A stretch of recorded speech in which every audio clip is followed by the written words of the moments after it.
네, 안녕하세요. 김일조입니다. 오늘은 책을 한 권 소개해 드리도록 하겠습니다. 2019 부의 대절벽, 저자 해리 덴트, 청림출판에서 나온 책인데요. 우선 이 책을 선정하게 된 이유는 요즘 증시가 굉장히 흔들리고 있어서 그 흔들리는 증시를 보면서 이 책이 가장 먼저 생각났기 때문입니다. 이 책의 내용을 우선 간단하게 말씀드리면, 세계 경제가 버블로 인해서 굉장히 팽창해 있고 그 버블이 터지기 직전이다. 그리고 곧 터질 것이며, 그 버블이 터졌을 때 경제 대공황이 일어나고 그 경제 대공황의 폐허 속에서 이 책을 읽은 사람들은 승자가 될 수 있을 것이다. 이런 내용인데요. 우선 이 책의 내용을 이해하시기 쉽게 한 가지 근원적인 이 경제 시스템이 버블이 생길 수밖에 없는 이유를 말씀드리도록 하겠습니다. 여러분들 혹시 은행이 준비금이 10%만 있으면 되는 것을 아시나요? 은행은 만약에 제가 100억을 은행에 예치를 하면 은행은 그 10%, 10억만 남겨둔 채 90억을 대출을 발생시킬 수 있습니다. 이 시스템이 별거 아닐 수 있지만 얼마나 황당한 시스템이냐면, 저는 은행 예치한 돈을 핸드폰으로 100억을 볼 수 있습니다. 하지만 실질적으로는 은행엔 10억밖에 없는 거죠. 그리고 나머지 90억의 돈은 또 누군가에게 대출이 되는 것입니다. 그렇게 되면 시중에는 190억이 풀려 있는 것입니다. 이게 바로 버블의 시작인 거죠. 이게 개인한테 빌려주면 90억이 대출이 되지만은, 만약에 은행끼리 또 돈을 빌려줬다면, 제가 A라는 은행에 100억을 맡겼습니다. 그러면 A라는 은행은 10억만 남겨둔 채 90억을 B은행에 대출해 줄 수 있는 것입니다. 그럼 이 B라는 은행은 그 90억 중에 9억만 남겨놓은 채 또 81억 원을 대출을 발생시킬 수 있는 거죠. 그럼 실질적으로 시중에 풀리는 돈은 기하급수적으로 늘어나게 돼 있는 것입니다. 이 밖에도 버블이 생길 수밖에 없는 시스템들이 굉장히 많지만, 우선 이 정도만 베이스를 말씀드리고 이 책에 대해서 바로 말씀드리도록 하겠습니다. 네, 이 저자는 늘상 인간사에 버블이 있었다고 얘기하고 있습니다. 가장 옛날을 말씀드리자면 1630년도에 튤립 버블, 그리고 1920년도에 대공황, 1980년도에 일본 부동산 붕괴, 2000년도에는 서브프라임 모기지론 사태에서 비롯된 나스닥 지수의 폭락이 있었습니다. 하지만 이런 버블들은 아주 작은 버블이라고 얘기하고 있습니다. 앞으로 100년에 한 번 오는 엄청난 버블이 터질 것이라고 얘기하고 있는데요. 그 이유가 무엇인지 말씀을 드리자면, 인구 변화를 얘기하고 있습니다. 지금 베이비붐 세대가 60대를 넘어가고 있는데요. 세계적으로 46세에서 47세까지가 가장 소비를 많이 하는 나이라고 합니다. 그런데 그 베이비붐 세대의 그 많은 인구가 47세, 48세를 넘어서서 이제 노년기에 접어들었다는 거죠. 그게 왜 경제적으로 심각한 문제인지 제가 쉽게 예를 들어 말씀드리자면, 제 몸의 헤모글로빈의 수치를 예를 들어서 말씀드려 보겠습니다. 돈이라는 건 마치 산소와 같은 것입니다. 산소는 몸에 많이 공급될수록 건강하고 노화를 방지해주고 세포들의 활력을 줍니다.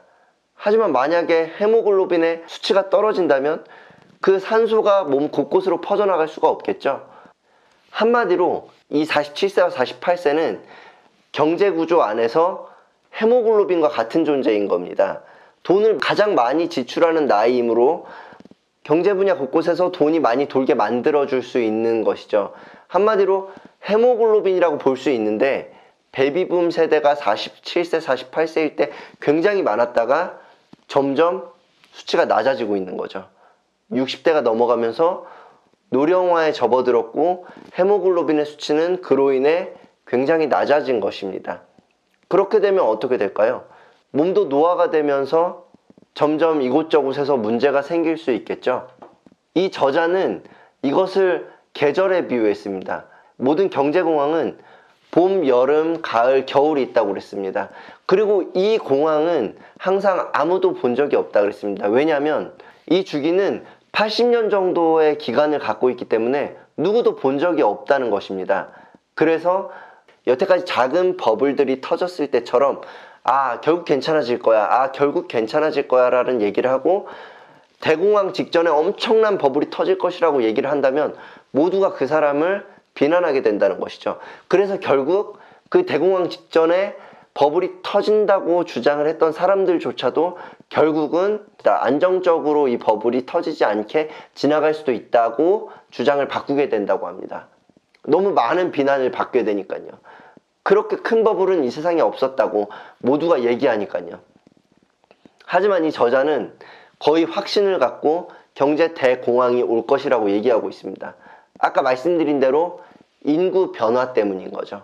그리고 제가 초반에 말씀드린 대로 지금은 경제 시스템 자체가 은행이 버블을 점점 키워내는 시스템이기 때문입니다. 그럼 여기서 이 영상을 보시는 분들께서는 대공황이 오면 어쩌라고 이런 얘기를 하실 수 있는데요. 그렇다고 해서 꼭 안 좋은 것만은 아니라는 거죠. 이것을 미리 알고 준비하는 분들은 아주 큰 기회를 찾을 수 있는 것입니다. 여태까지 그런 경제 대공황에 엄청난 부를 축적한 사람들이 많았습니다. 제시 리버모어, 조지 F 케네디, 록펠러, 로스차일드, 이런 엄청난 돈을 번 사람들은 이 경제 대공황을 미리 예견한 사람들이었습니다. 이 저자는 이 대공황이 발생됐을 때 이곳에 투자라고 하고 있습니다. 미국의 AAA 등급의 채권이나 혹은 미국 국채에 투자라고 얘기하고 있습니다.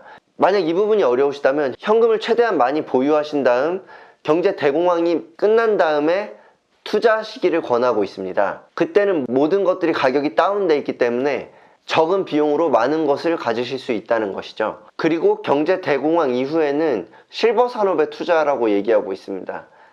또한 경제 대공황이 꼭 나쁜 것만은 아니라는 얘기를 하고 있는데요. 굉장히 어려운 얘기를 해서 좀 더 쉽게 풀어서 말씀드리자면, 여러분들 세계 1차 대전, 2차 대전이 끝났을 때 굉장히 인류에는 큰 고통을 줬지만 어떻게 보면 인류의 과학과 의료 분야에서 엄청난 이익을 가져다 줬고, 엄청 큰 사건이 터지고 나면 결국엔 평소에는 관습법상 고치지 못했던 시스템들을 한 번에 혁신적으로 고치게 되어 있습니다. 그래서 이 다가올 대공황이 꼭 나쁘지만은 않고 크게 인류의 발전에 이바지할 수도 있다는 얘기를 하고 있습니다. 네, 이 얘기들이 굉장히 불편하신 분들이 많을 것으로 예상됩니다. 저 또한 그런 경제 대공황이 오지 않길 바라고 있고요. 마지막으로 이 사람은 2023년 정도에는 이 버블이 터질 것이라고 얘기하고 있는데요. 그래서 저도 이 책을 읽고 사실 골드바 하나를 사놨습니다. 나중에 그것도 한번 리뷰를 한번 해드릴 수 있도록 하겠습니다. 앞으로 또 저도 공부를 하면서 여러분께 공유 드릴 수 있는 것들은 말씀드릴 수 있도록 하겠습니다. 처음으로 제가 책 소개 영상을 이렇게 만들어 봤는데요. 사실 어제 3시간 동안이나 이 영상을 카메라 앞에서 찍었었거든요. 그런데 도저히 떠듬적거려서 쓸 수가 없었습니다.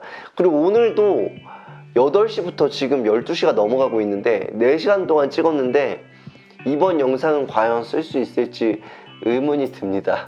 정말 책 리뷰하는 분들, 그냥 저는 항상 쉽게 재미있게 시청했었는데 정말 존경합니다. 앞으로 저도 좀 더 노력해서 여러분들께 좋은 영향을 드릴 수 있도록 하겠습니다.